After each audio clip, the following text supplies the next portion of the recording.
नमस्कार।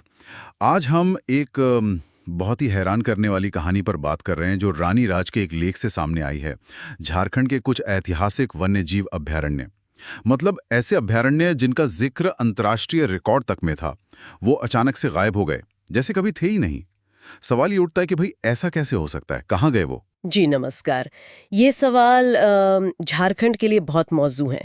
यहाँ हमेशा ये बहस रहती है कि यहाँ की जो खनिज संपदा है वो वरदान है या अभिशाप, और ये जो गायब हुए अभयारण्य हैं वो इसी कहानी का एक दुखद पहलू दिखाते हैं कि कैसे सिर्फ लोग ही नहीं बल्कि जंगल, जानवर, वो भी खनन और विकास की भेंट चढ़ गए। चलिए थोड़ा विस्तार से देखते हैं। सिंहभूम से शुरू करें। वहां के कुछ नाम जो गायब हो गए। पहला नाम आता है बामिया बुरु का। कोल्हान वन डिवीजन में 1932 में बना। सोचिए, बिहार झारखंड का पहला अभयारण्य। हाँ बिल्कुल, बामिया बुरु। और वहाँ बाघ, तेंदुए, सांभर, न जाने कितने किस्म के पक्षी थे। और इसकी अहमियत सिर्फ जंगल या जानवरों तक नहीं थी। जो मशहूर लेखक थे विभूति भूषण बंदोपाध्याय, पाथेर पांचाली वाले, उन्होंने इसकी खूबसूरती पर एक कहानी भी लिखी थी, बोमाई बुरु जंगल में। अरे वाह, मतलब सांस्कृतिक रूप से भी इतना महत्वपूर्ण, और वो भी लिस्ट से बाहर। कमाल है। सिंहभूम में और भी थे क्या? जी हाँ, सारांडा वन डिवीजन का सासगंदा बुरु 1935 का, और फिर पोराहट वन डिवीजन का सोंगरा या टैबो 1936 का। इनमें भी वही बाघ, हाथी, बाइसन, हिरण, तरह तरह के पक्षी, ये सब उस जमाने के जाने माने संरक्षित इलाके थे। तो अकेले सिंहभूम से ही 3 बड़े नाम, बामियाबुरु, सासगंदाबुरु, सोंगरा, ये सब गायब।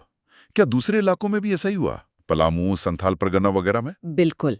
संयुक्त राष्ट्र की एक रिपोर्ट है 1961 की, उसमें भी नाम है।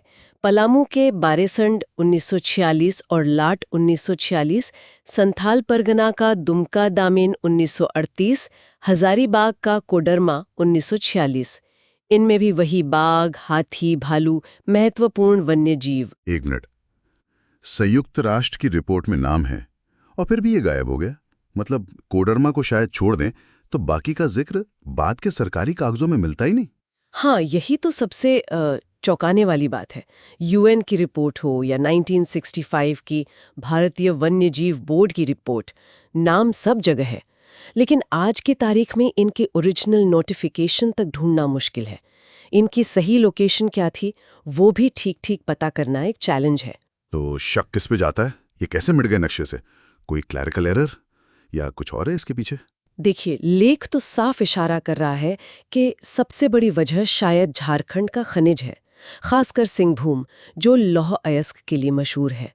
ऐसा लगता है कि भाई खनन का रास्ता साफ करने के लिए इन प्रोटेक्टेड एरियाज को धीरे धीरे रिकॉर्ड से ही हटा दिया गया, क्योंकि अगर ये अभयारण्य रिकॉर्ड पर रहते तो शायद माइनिंग की परमिशन मिलना मुश्किल होता। ओह, मतलब ये सिर्फ लापरवाही नहीं बल्कि एक सोची समझी कोशिश हो सकती है कि इनको हटाओ ताकि खनन आराम से हो सके। संभावना तो यही लगती है।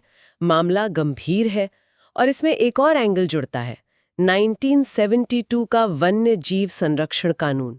जब ये कानून लागू हुआ और देश भर में अभयारण्यों को ठीक से नोटिफाई करने का प्रोसेस शुरू हुआ, तब तक आप देखिए झारखंड में कोडरमा को छोड़कर ये बाकी अहम अभयारण्य रिकॉर्ड की दुनिया से एक तरह से गायब हो चुके थे।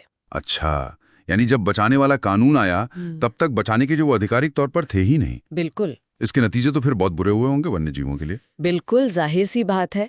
बाघ जैसे जानवर और दुर्लभ हो गए। एक पक्षी था पर्पल वुड पिजन, लेख कहता है कि वो तो शायद विलुप्त ही हो गया उस इलाके से। पूरी बायोडाइवर्सिटी पर असर पड़ा। और फिर वो आदिवासी समुदाय जो जंगलों पर निर्भर थे, उनके खाने पीने, उनकी आजीविका पर असर, और ऊपर से खनन से जो जंगल कटे उससे प्रदूषण, क्लाइमेट चेंज, वो सब तो है ही। तो कुल मिलाकर ये लेख हमें दिखा रहा है कि कैसे कागजों में दर्ज अंतर्राष्ट्रीय स्तर पर जाने गए अभयारण्य झारखंड के नक्शे से मिटा दिए गए हैं, और वजह शायद अनियंत्रित खनन के लिए रास्ता बनाना। हाँ, और ये सिर्फ कुछ पुराने रिकॉर्ड खोने की बात नहीं है। ये विकास और संरक्षण के बीच का जो एक नाजुक संतुलन होता है ना, उसकी कहानी है। और ये हमें सोचने पर मजबूर करता है कि हम आर्थिक लाभ के लिए अपनी कुदरती विरासत की कितनी कीमत चुकाने को तैयार हैं, और भविष्य में क्या हम ऐसी गलतियों से बच सकते हैं? ये सवाल बहुत अहम है।